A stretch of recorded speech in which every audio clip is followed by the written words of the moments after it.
Hi friends, welcome to ஜோதிமா சமையல். இன்றைக்கி இந்த தையல் மிஷினுடைய டிப்ஸு தான் பார்க்க போகிறோம். நீங்கள் வீட்டில் ஒவ்வொரு வீட்லையும் இப்போல்லாம் எல்லார் வீட்லையும் தையல் மிஷின் இருக்கும். கடை வச்சுருக்கவங்களுக்கு அவங்களுக்கு எப்படி தையல் மிஷின் வாங்குறதுன்னு தெரியும். ஆனால் வீட்டில் வச்சுருக்கவங்க எப்படி தையல் மிஷின் வாங்குறதுன்னு சில பேர் கடைக்காரங்களே கூட்டிகிட்டு போய் தான் வாங்குவாங்க. நான் கூட அப்படி தான் இருந்த தையல் மிஷின் அப்படி வாங்கினேன். இது ரெண்டாவது நானே தான் போய் வாங்கினேன்.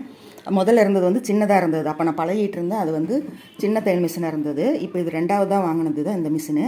வீடியோவை ஸ்கிப் பண்ணாமல் பாருங்கள். அப்போ தான் நான் சொல்ல வரேன் அந்த டிப்ஸ் எல்லாம் உங்களுக்கு யூஸ்ஃபுல்லாக இருக்கும். இந்த மிஷின் வாங்கணுன்னா என்னென்ன டிப்ஸ் இருக்குன்ட்டு ஒவ்வொன்றா சொல்லிகிட்டு இருப்பேன்.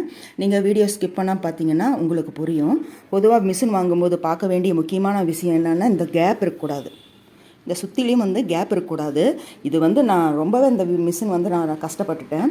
ஏன்னா ரொம்ப கேப் கொடுத்துட்றாங்க. கேப் கொடுக்கும்போது நம்ம என்ன ஆகுதுன்னா, தைக்கும்போது அது அப்படியே அதிரும்.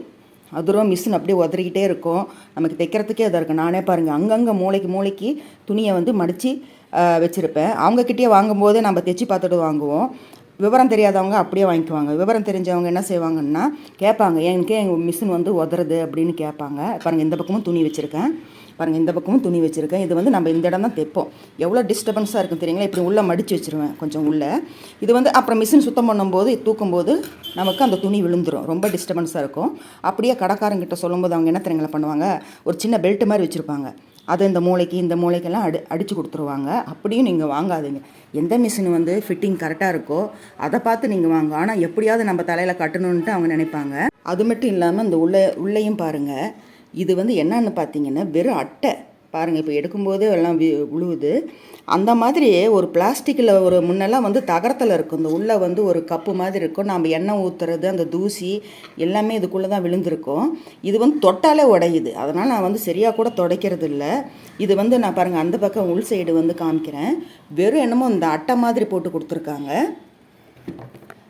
இப்போ பார்த்தீங்கன்னா தெரியும், இந்த கீழே இருக்கிறது இது ஒரு பாக்ஸ் மாதிரி இருந்தால் தான் நம்ம இங்கே உட்காந்து தைக்கும்போது நமக்கு சேஃப்டி. இல்லைன்னா பாருங்கள், இந்த மிஷின் ஓடும்போது இது சுற்றிக்கிட்டே இருக்கும். நமக்கு ஏதாவது போய் மாட்டுறதுக்கும் வாய்ப்பு இருக்குது. இல்லை குழந்தைங்க தான் பக்கத்தில் நின்று இப்படி கை கீழே வைக்கும்போது அதுவும் மாட்டுறதுக்கு வாய்ப்பு இருக்குது. அதுக்காக தான் இந்த பாக்ஸ் மாதிரி கொடுத்துருப்பாங்க. இது பார்த்தீங்கன்னா அப்படியே உடையுது பாருங்கள். தொட்டு தொடச்சாலே இது பாருங்கள் அப்படியே வந்துடும். அதனால் இது எடுக்காமல் அப்படியே இருக்குது. இது எடுத்து துடைச்சாலோ அப்படி உதிருது. ஒவ்வொன்றும் அப்படி உதிருது. இது துடைக்கக்கூட முடியல. நானே புதுசுலேயே அப்படி தான் அப்போ எனக்கு என்னமோ இது தகர மாதிரி தெரிஞ்சது. நான் இந்தளவுக்கு இருக்குன்னு நினைக்கல. பார்க்கும்போது பிளாக்காக இருக்கிறதுனால நம்ம இது தகரமாக பிளாஸ்டிக்கானு கூட நான் விவரம் தெரியாமல் அப்போ வாங்கினது. இப்போல்லாம் நீங்கள் இதெல்லாம் செக் பண்ணிக்கோங்க. இந்த மாதிரி செக் பண்ணிவிட்டு நல்லா பாக்ஸ் ஃபிட்டிங்காக இருக்கணும். இப்போ பார்த்தீங்கன்னா இது அப்படியே வருது. ஆனால் இது எடுத்துட்டால் நான் என்ன ஆகும்னா, இந்த மிஷினெல்லாம் ஓப்பனில் இருக்கும். ஓப்பனில் இருக்கும்போது நம்ம தைக்கும்போது இப்படி தான் கால் விட்டு உக்காந்துட்ருப்போம். உட்காந்துட்ருக்கும்போது நமக்கு துணி மாட்டுறதுக்கு கூட வாய்ப்பு இருக்குது. ஏன்னா அந்த மிஷினெல்லாம் ரோலிங் ஆகும். நம்ம தைச்சிட்டு இருக்கும்போது இதெல்லாம் சுற்றிக்கிட்டு இருக்கும். இது சேஃப்டியே இல்லை பாருங்கள். இது நான் இப்போ சர்வீஸ் கொடுக்கணும். இந்த மிஷினு கொடுத்து இந்த மாதிரி ஏதாவது பாக்ஸ் போட்டு தர முடியுமா அப்படின்னு கேட்கணும். நீங்கள் என்ன பண்ணுறீங்கன்னா, இப்போ புதுசாக வாங்குனீங்கன்னா இந்த மாதிரி கீழே இருக்கிற பாக்ஸு பிளாஸ்டிக்காக இல்லை தகரத்தில் கொடுத்துருக்காங்க. இது பாருங்கள், அப்படியே ஒரு மாதிரி என்ன சொல்கிறது, பிளாஸ்டிக்கும் இல்லாமல் தகரமும் இல்லாமல் ஒரு என்ன தர்மாக்கோல் மாதிரி இருக்குதுன்னு வச்சிங்களேன். அப்படி தான் இருக்குது பாருங்கள். அப்படி தனியாகவே வருது. எல்லாம் பாட்டாக விழுந்து உதறிச்சு. நான் துடைக்கலான்னு பார்த்தா இன்னும் உடையுது. எதை இப்போதைக்கு இருக்கட்டும். இப்போ சர்வீஸ் கொண்டு போய் கொடுக்கும்போது இந்த பாக்ஸ் மாதிரி நீங்கள் போட்டு தர முடியுமான்ட்டு நான் கேட்க போகிறேன். அதனால் இப்போ புதுசாக மிஷின் வாங்கும்போது இந்த டிப்ஸு நீங்கள் பார்த்துக்குங்க.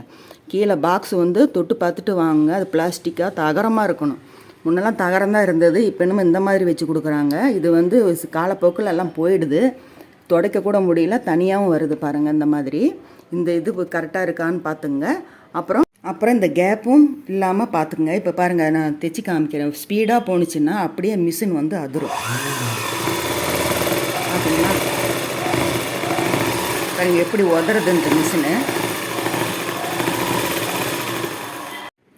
இதே பாருங்கள், 4 பக்கம் துணி வச்சு தைக்கும்போது அப்படி ஸ்மூத்தாக இருக்கும். நமக்கு மிஷின் சேக் ஆகக்கூடாது.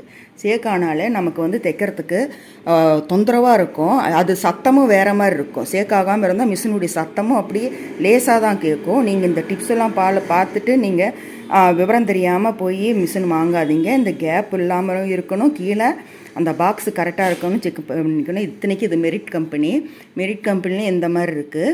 இந்த கேப்லாம் எல்லாம் பார்த்து நீங்கள் நல்ல மிஷினாக வாங்குங்க, நல்ல கடையாக பார்த்து வாங்குங்க. முக்கியமாக ராசி உள்ள கடையாகவும் வாங்குங்க. ஏன்னா இதில் தொழில் செய்கிற இது நல்லா வேலை வரணும் அப்படின்ட்டுலாம் நினைப்பாங்க. ராசி உள்ள கடையில் கூட வாங்குறதெல்லாம் ஒரு சம்பிரதாயம் இருக்குது. அதனால் நீங்கள் நல்ல கடையில் வாங்குங்க, நல்ல மிஷினாக வாங்கி நல்லா டிச் பண்ணுங்கள். இந்த டிப்ஸ் உங்களுக்கு யூஸ்ஃபுல்லாக இருக்குதுன்னு நினைக்கிறேன். இந்த வீடியோ பிடிச்சிருந்துச்சின்னா ஒரு லைக் கொடுங்க, கமெண்ட் பண்ணுங்கள். ஜோதியம்மா சேனலை சப்ஸ்கிரைப் பண்ணிக்கோங்க. மீண்டும் உங்களை அடுத்த வீடியோவில் சந்திக்கின்றேன். பாய்.